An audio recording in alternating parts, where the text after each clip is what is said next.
Paul. Yes. I'm going to write down some goals today. Yes. And then we're going to look at what constitutes fraud. Yes. May constitute fraud. Yeah. And then we're going to look at the binding contractual obligations. Now, it's getting towards the end of the month. Yes. And I haven't been able to pay the rent.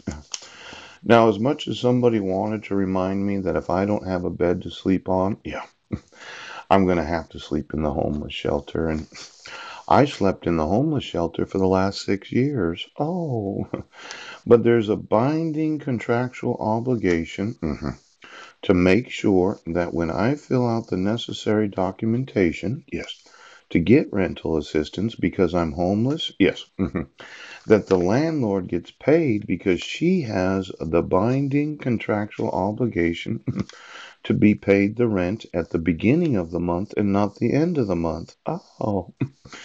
Now, since I know that we paid the rent for 4 months, yes, because of a snowstorm and other extenuating circumstances, and we paid the rent for April on the 30th of last month, it was April, yes. There seemed to be this idea that I was going to get kicked out for non-payment of the rent. Oh, now you know how a lot of the family are. They say, well, since I'm homeless, I have no rights. My citizenship does not guarantee me any rights in the United States. Yes. And there is no contractual obligation. Yes. To enforce the laws of the United States because I don't have any money. Now, there's this idea, right? I'll give you an example. Ooh, that when I go to the library, yes, I agreed that I would not email anyone other than local law enforcement. Yes, the Army and the Navy and the National Guard because I have the right to email them. Yes. But somebody told me that I was clogging up the library's resources by emailing other persons in law enforcement. Yes. About my civil rights being violated. Now, I was actually removed from the library for a year. Yes. Now, yesterday, I was wanting to upload some videos to the YouTube. Yes. And what happened is they would not process. Now, maybe the library remembers, yes, that on 6/23 of 2016, I violated policy 4.1, yes, to observe the library policies and guidelines. Yes, they said I was typing on the computer too loud. Ouch!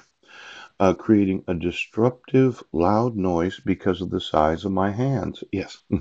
And then they thought, yes, I was disruptive, aggressive, or had violent behavior. Mm-mm.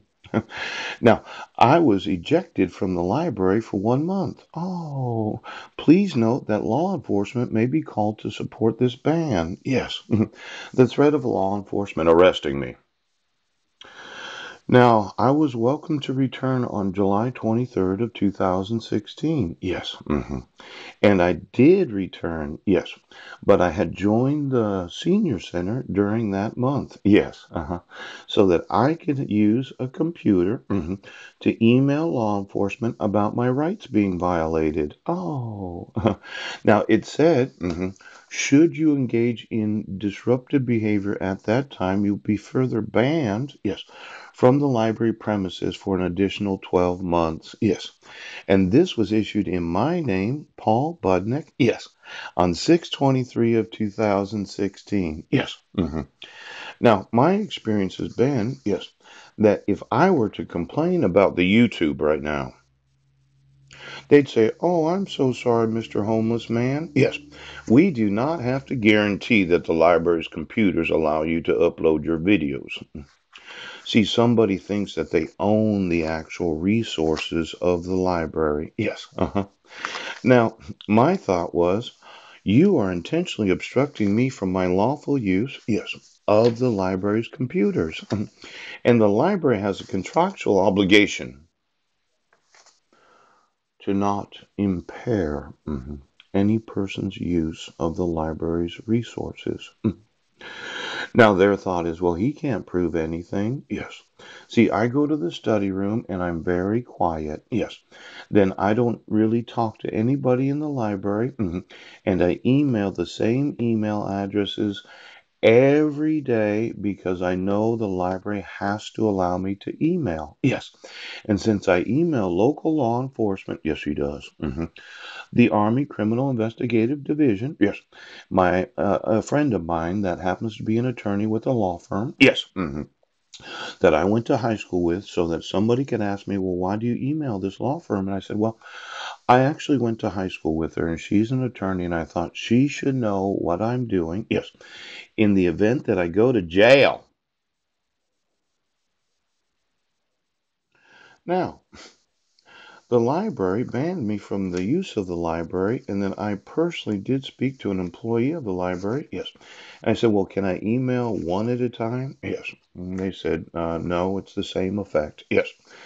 Can I email local law enforcement because I live in Port Angeles, Washington? Well, they can't stop me from doing that. Yes. And then I put in the National Guard. Yes.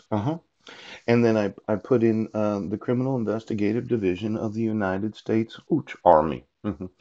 Now, I was hereby notified on August 15th of 2016, yes, that I failed to observe the library's policies. I was disruptive because I was typing on the actual keyboard, yes, and disruptive, aggressive, or violent behavior because 2 minutes before the close of the library, yes, on August 15th of 2017, yes, they excluded me from library premises for an additional 12 months. Now, it's kind of interesting that yes, was using my email accounts to email those in law enforcement about fraud. Yes. Forgery. Yes. Kidnapping. Yes. Civil rights violations. Now, yesterday, it looks like somebody hacked the computers so that my videos would not process on the YouTube channels that I specifically asked the librarian, is it okay if I continue to post videos on YouTube? Yes. Or use my Facebook profiles? Yes. She said, sure. You can put videos on YouTube. Yes, you can. And you can continue to use your personal Facebook profiles. Yes. And you can email local law enforcement, your personal attorney. Yes. And you can email the military of the United States of America. Now, it looks like somebody's not keeping their contractual obligation of allowing me to use my YouTube channels. Yes, my Facebook profile right now. Now, these librarians that work there, yes, let's say I sued them.